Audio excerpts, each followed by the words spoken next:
ang babang-baba yung mga Pilipino. Kaya sa ngalan ng lahat ng mga kapwa ko artisan nasa entablado ngayon, pati na rin yung mga artisan nasa baba at sa iba't ibang lugar na nakikisama sa amin, binabati po namin kayong lahat. Mabuhay kayo, mga kapwa namin Pilipinong nanakawan ng gobyerno. Mabuhay kayo. Yan ang pagbati natin sa isa't isa. At para sa lahat naman ng mga politiko at bahagi na ng gobyerno na nagnakaw sa atin, nagnanakaw sa atin, mga nakatingin habang may nagnanakaw sa atin, mga kasama ng mga nagnanakaw sa atin, mga alam na may nagnanakaw pero hindi nagsasalita, mga kasama ng mga nagnanakaw, mga nagtatago ng magnanakaw, isa lang ang gusto namin sabihin sa inyong lahat. Patawad kay Father, pero putang ina ninyo!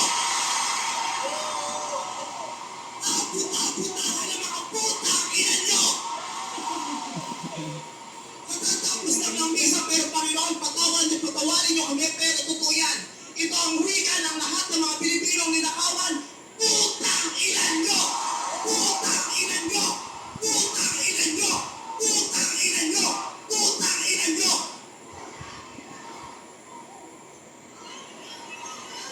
Putang ina nyo! Tapos na ang panahon ng mga mababait at ng mga resilient. Ang mga mababait, ginago. Ang mga resilient, tinarantado.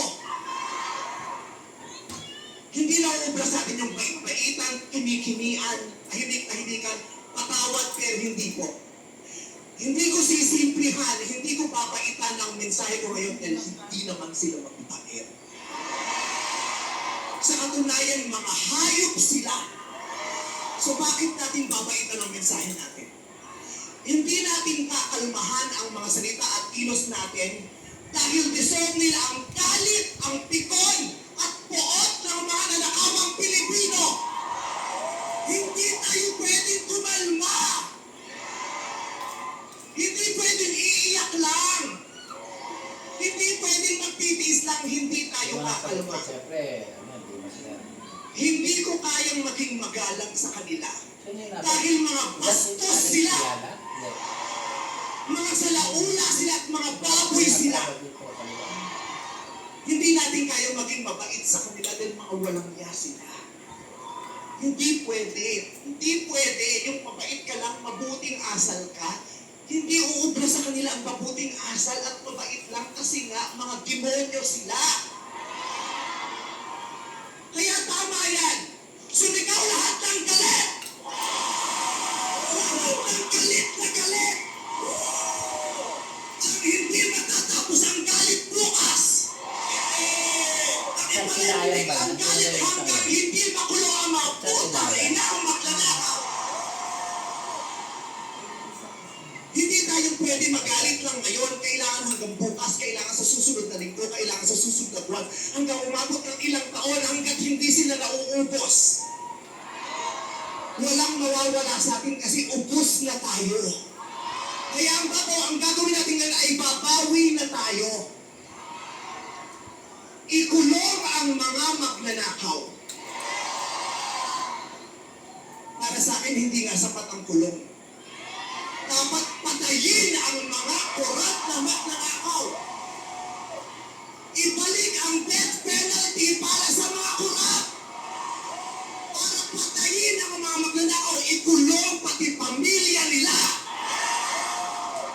Dapat ginawa ang batas ng pamahalaan para ibalik ang death penalty. Pasensya na po, Father. Alam kong ayaw mo ng death penalty. Ipagdasal mo na lang ako. Ibalik ang death penalty para sa magnanakaw. Dahil ang magnanakaw, ang corrupt na public official, hindi ko natatawag ng public, ang corrupt na politiko ay higit pa sa mamamatay tao. Ang corrupt na politician ay higit pa sa magnanakaw. Ang corrupt na politician, ang corruption ay higit pa sa terorismo. Ang mga terorista, namimili lamang ng lugar at panahon kung kailan aatake. Pero ang mga magnanakaw sa Pilipinas, walang pinipiling araw. Araw-araw nila tayong ninanakawan. At ang inaatake ng mga terorista, yung mga ang pananampalataya, iba ang paniniwala, ibang lahi. Pero ang mangkurap, kapwa Pilipinong alahi ang ninakawa. Kaya hindi tayo pwedeng sumuko lang ng ganito. Kaya hinahamon ka namin, Pangulong Bongbong Marcos, kung gusto mong magkaroon ng magandang legasiya, ang pangalan mo, ipakulong mo lahat ng magnanakaw. Nakatingin kami sa iyo, Pangulong Bongbong Marcos. At inaasahan ka namin, hindi dahil sa idol ka namin, kundi dahil sinasweldohan ka namin at inaasahan namin na tutuparin mo ang inuutos namin mga employer mo.